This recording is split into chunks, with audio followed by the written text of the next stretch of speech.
Might எங்கே use பண்ணணும்னா, ஒரு செயல் நடந்தாலும் நடக்கலாம் அப்படின்னு சொல்கிறப்ப நம்ம மைட் யூஸ் பண்ணோம். அதாவது ஒரு செயல் நடக்கிறதுக்கு ரொம்ப குறைஞ்ச பாசிபிலிட்டிஸ் இருக்குது அப்படிங்கிறப்ப நம்ம இந்த மைட் யூஸ் பண்ணணும்.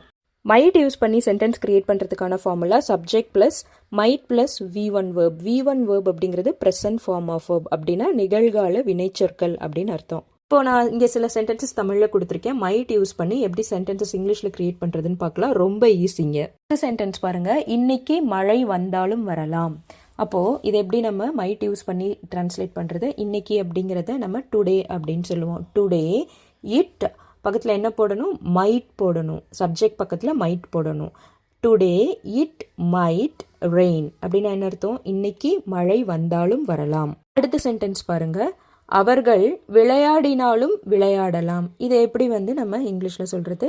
அவர்கள் டே பக்கத்தில் மைட், அதுக்கப்புறம் விளையாடுறது அப்படிங்கிறத நம்ம இங்கிலீஷில் எப்படி சொல்லுவோம்? V1 ஃபார்மில் ப்ளே. அப்போது தே மைட் ப்ளே, அவர்கள் விளையாடினாலும் விளையாடலாம். இந்த சென்டென்ஸ் பாருங்க, அவள் அழுதாலும் அழுகலாம். இது எப்படி நம்ம இங்கிலீஷில் சொல்கிறது? அவள் அப்படிங்கிறத நம்ம ஷீன்னு சொல்லுவோம். ஷீ மைட், அழுகிறதுக்கு நம்ம என்ன சொல்லுவோம்? க்ரை அப்படின்னு சொல்லுவோம். ஷீ மைட் க்ரை, அவள் அழுதாலும் அழுகலாம். நான் உங்களுக்கு சில சென்டென்சஸ் கொடுக்குறேன், நீங்கள் அதை இங்கிலீஷில் டிரான்ஸ்லேட் பண்ணி காமெண்ட் பாக்ஸில் போடுங்க. அவன் தேடினாலும் தேடலாம், அவள் பாடினாலும் பாடலாம்.